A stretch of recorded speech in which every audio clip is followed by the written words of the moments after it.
اس صورت کے بہت سارے فضائل بھی ہیں۔ رسول اللہ صلی اللہ علیہ وسلم نے ارشاد فرمایا کہ قل هو اللہ احد ثلث القرآن، آپ صلی اللہ علیہ وسلم نے فرمایا کہ یہ صورت 1/3 قرآن ہے۔ حضرت قتادہ ابن نعمان رضی اللہ تعالیٰ عنہ سے روایت ہے کہ ایک شخص رات کو قل هو اللہ احد کی بہت کثرت سے تلاوت کرتے تھے جادو سے بچنے کے لیے، تو رسول اللہ صلی اللہ علیہ وسلم کو بتایا گیا ان کے بارے میں، جس نے بتایا وہ سورہ یعنی قل هو اللہ احد کی اہمیت کو کم سمجھ رہے تھے، وہ سمجھ رہے تھے کہ یہ صرف سورہ اخلاص پڑھتے اور کچھ کوئی صورت نہیں پڑھتے۔ تو جب نبی صلی اللہ علیہ وسلم کو بتایا گیا تو آپ صلی اللہ علیہ وسلم نے فرمایا انہا لتعدل ثلث القرآن، یہ 1/3 قرآن کے برابر ہے، یعنی یہ صورت معمولی نہیں ہے، ہلکی نہیں ہے۔ یہ صحیح بخاری میں یہ روایت مذکور ہے۔ اور حضرت ابو سعید خدری رضی اللہ تعالیٰ عنہ سے ایک روایت ہے، وہ اس میں ہے کہ ایک شخص رات کو صرف سورہ اخلاص کی تلاوت کیا کرتے تھے نماز میں، تو ان کی شکایت لگائی گئی نبی صلی اللہ علیہ وسلم سے۔ شکایت لگانے والے نے یعنی شکایت لگانے والے کا مقصد شکایت نہیں تھا، ایک علمی بات پر مطلع ہونا مقصد تھا، تو انہوں نے نبی صلی اللہ علیہ وسلم کو بتایا کہ یہ صرف سورہ اخلاص پڑھتے ہیں، یعنی وہ بھی سمجھ رہے تھے کہ یہ تو ایک چھوٹی سی صورت ہے اور بھی قرآن پڑھنا چاہیے۔ تو آپ صلی اللہ علیہ وسلم نے اس موقع پر بھی فرمایا کہ انہا لتعدل ثلث القرآن، فرمایا کہ یہ صورت 1/3 قرآن کے برابر ہے، یعنی یہ صورت معمولی صورت نہیں ہے۔ طرح حضرت عائشہ رضی اللہ تعالی عنہا سے روایت ہے کہ آپ صلی اللہ علیہ وسلم جب بستر کی طرف جاتے تو آپ صلی اللہ علیہ وسلم قل هو اللہ احد، قل اعوذ برب الفلق، قل اعوذ برب الناس، یہ تینوں صورتیں پڑھ کے اپنے ہاتھ پہ پھونک مارتے اور اپنا ہاتھ پورے جسم پہ پھیر لیتے۔ یہ اہتمام آپ صلی اللہ علیہ وسلم نے اس وقت فرمایا جب آپ صلی اللہ علیہ وسلم پر جادو ہوا، اس کے بعد آپ صلی اللہ علیہ وسلم کا ہمیشہ یہ معمول رہا ہے۔ یہ بھی صحیح بخاری کی روایت ہے۔ صحیح بخاری کی ایک اور روایت میں ہے کہ حضرت عائشہ رضی اللہ تعالی عنہا فرماتی ہیں کہ ایک مرتبہ رسول اللہ صلی اللہ علیہ وسلم نے جہاد کے لیے ایک لشکر بھیجا، تو اس میں جو امام تھے وہ سورہ اخلاص کی بہت زیادہ تلاوت کیا کرتے تھے نماز میں۔ صحابہ کرام کا جب یہ لشکر واپس لوٹا ہے تو آپ صلی اللہ علیہ وسلم کو بتایا گیا کہ یہ سورہ اخلاص بہت زیادہ پڑھتے تھے نماز میں، تو آپ صلی اللہ علیہ وسلم نے ان سے پوچھا کہ تم یہ کام کیوں کرتے تھے، سورہ اخلاص تم اتنی زیادہ کیوں پڑھتے تھے؟ تو ان صحابی نے فرمایا کہ اس میں رحمان کے اوصاف بیان کیے ہیں، اللہ کی حمد و ثنا ہے، اور اس وجہ سے مجھے اس سورت سے محبت ہے، یعنی محبت ہے جس کی وجہ سے میرا دل چاہتا ہے میں اس کی بار بار تلاوت کروں۔ تو آپ صلی اللہ علیہ وسلم نے فرمایا کہ صحابہ سے فرمایا کہ ان کو خبر دے دو کہ اللہ بھی تم سے محبت کرتے ہیں۔ یہ بھی ایک سورت کی ایک بہت بڑی فضیلت ثابت ہوتی ہے۔ اور عبد الرحمن ابن ابزا رضی اللہ تعالیٰ عنہ سے روایت ہے کہ رسول اللہ صلی اللہ علیہ وسلم وتر کی نماز میں پہلی رکعت میں سبح اسم ربک الاعلی، دوسری میں قل یا ایھا الکافرون، اور تیسری رکعت میں سورہ اخلاص کی تلاوت کیا کرتے تھے۔ تو وتر میں تیسری رکعت میں سورہ اخلاص کا پڑھنا یہ فضیلت کی چیز ہے۔ حضرت عقبہ ابن عامر رضی اللہ تعالیٰ عنہ سے روایت ہے کہ میں ایک مرتبہ رسول اللہ صلی اللہ علیہ وسلم سے ملا تو آپ صلی اللہ علیہ وسلم نے فرمایا کہ کیا میں تمہیں ایسی صورت کی خبر نہ دوں کہ نہ وہ صورت اللہ نے تورات میں نازل کی، نہ ایسی صورت اللہ نے انجیل میں، اور نہ ہی ایسی صورت اللہ نے کسی اور مقام پہ قرآن مجید میں نازل کی۔ میں نے عرض کیا ضرور یا رسول اللہ، تو آپ صلی اللہ علیہ وسلم نے فرمایا وہ صورتیں قل هو اللہ احد، قل اعوذ برب الفلق اور قل اعوذ برب الناس ہیں۔ اور آپ صلی اللہ علیہ وسلم نے سے فرمایا کہ کوئی بھی رات ایسی نہیں ہونی چاہیے جو ان صورتوں کی تلاوت کے بغیر گزر جائے، یعنی ہر رات میں یہ تینوں صورتوں کی تلاوت لازمی کیا کرو۔ تو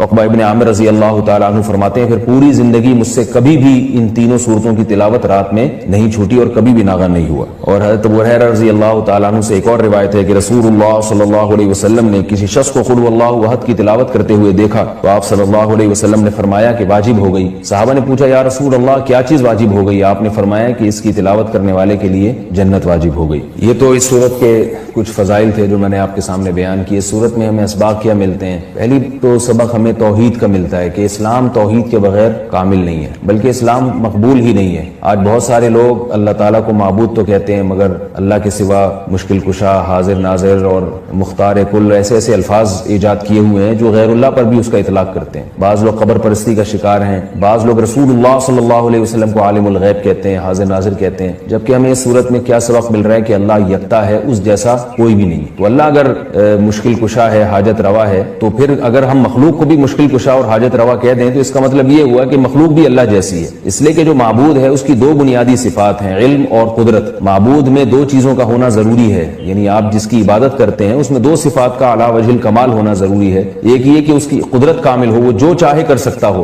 اور اسے اس کا علم کامل ہو، جیسے کہ قرآن مجید میں آتا ہے اللہ الذی خلق السبع سماوات ومن الارض مثلہن یتنزل الامر بینہن لتعلموا ان اللہ علی کل شیء قدیر وان اللہ قد احاط بکل شیء علما۔ یعنی اس آیت کا حاصل کیا ہے کہ اللہ نے اس پوری کائنات کو اس لیے بنایا تاکہ اللہ کے بارے میں دو چیزوں کا لوگوں کو یقین آ جائے. ایک یہ کہ لِتَعْلَمُوا أَنَّ اللَّهَ عَلَى كُلِّ شَيْءٍ قدیر، کہ اللہ ہر چیز پر قادر ہے. وَأَنَّ اللَّهَ قَدْ أَحَاطَ بِكُلِّ شَيْءٍ عِلْمًا، اور اللہ کے علم سے کوئی بھی چیز خارج نہیں ہے. یعنی مختار کل بھی اللہ ہے اور عالم الغیب بھی اللہ ہے. تو اگر آپ اللہ کے علاوہ کسی اور کو بھی ان صفات میں اللہ کے ساتھ شریک کر دیں، چاہے وہ ذاتی کہہ کے کریں یا عطائی کہہ کے کریں، کسی بھی طرح سے کر دیں. یعنی بعض لوگ یہ کہتے ہیں کہ اللہ مشکل کشا ہے، لیکن اللہ نے اپنی مخلوق میں سے بعض پیغمبروں کو مشکل کشا بنا دیا ہے. اور اللہ عالم الغیب ہے، لیکن اللہ نے اپنی مخلوق میں سے بعض پیغمبروں کو عالم الغیب بنا دیا ہے. تو یہ غلط ہے. اسی کی قرآن جگہ جگہ نفی کر رہا ہے کہ علم غیب میں اور قدرت میں اللہ جیسا کوئی بھی نہیں. اس لیے اس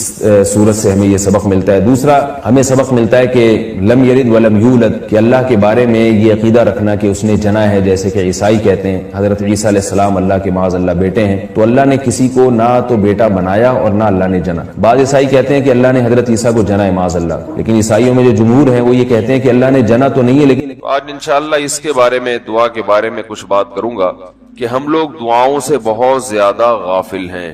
اللہ تعالیٰ نے قرآن مجید میں دعا کے بارے میں فرمایا ادعوا ربکم تضرعا وخفیا، اپنے رب کو پکارو عاجزی کے ساتھ اور چپکے سے. جیسے اللہ نے نماز کا حکم دیا، اللہ نے زکوٰۃ کا حکم دیا، بالکل اسی طرح سے اللہ نے مانگنے کا حکم بھی دیا ہے کہ ہم کس سے مانگیں؟ اللہ سے مانگیں اور مانگیں، یعنی اللہ کے علاوہ کسی اور سے نہیں مانگیں، اور اللہ سے بھی باقاعدہ مانگیں، مانگنے کا عمل جاری رکھیں. آج جہاں باقی عبادتوں میں سستی ہو رہی ہے، دعاؤں میں بھی لوگ پیچھے چلے جا رہے ہیں. مانگتے ہی نہیں ہیں، اور مانگتے ہیں تو پتہ نہیں کس اسٹائل سے مانگتے ہیں، توجہ نہیں ہوتی. اجتماعی دعاؤں پر زیادہ زور ہے، انفرادی پر زور نہیں. کہیں مجمع دعا مانگ رہا ہوتا تو ہاتھ اٹھا کے آمین آمین شروع کر دیں گے، بس ٹھیک ہے، وہ بھی جائز ہے. لیکن دعا میں جو اصل ہے وہ انفرادی ہے. دیکھیں، جب آپ کسی سے اپنی حاجت پوری کرنے کے لیے، کچھ مانگنے کے لیے جاتے ہیں، تو اکثر آپ کی کوشش ہوتی ہے کہ اس سے اکیلے میں ملوں. اکثر کوشش کیا ہوتی ہے؟ سب کے سامنے نہیں، بلکہ آپ اس کو لیں گے، بھائی تھوڑی دیر کے لیے ذرا مفتی صاحب آپ سے کام. ایسا ہی ہوتا ہے نا، ذرا چھاؤں میں آ جائیں تھوڑی دیر کے لیے. لوگ کہتے ہیں نا، مفتی صاحب کہہ رہے ہیں بھائی یہیں پوچھ لو، کہہ رہے نہیں ذرا سائڈ پہ آ جائیں. تو سائڈ پہ جانے کے بعد پھر آپ کہتے ہیں یہ مسئلہ ہے، فلانا مسئلہ ہے، ڈمکانا مسئلہ ہے. تو سائڈ پہ لے جانے سے بعض دفعہ یہ بھی ہوتا ہے کہ سب کے سامنے آدمی اپنی بات نہیں لانا چاہ رہا ہوتا، اور بعض دفعہ یہ بھی ہوتا ہے کہ میں اپنی بات توجہ کے ساتھ سنا سکوں. تو دعا میں انسان، اللہ تو سب کی بات سنتا ہے، مجمع میں بھی اور تنہائی میں بھی، لیکن آپ دعا مانگنے میں جو آپ کی طبیعت لگے گی، توجہ سے مانگو گے، وہ تنہائی میں زیادہ شوق سے، زیادہ رغبت سے مانگ سکتے ہو. اجتماع میں ایسی رغبت اور ایسی شوق سے انسان دعا نہیں مانگ سکتا. تو انفراد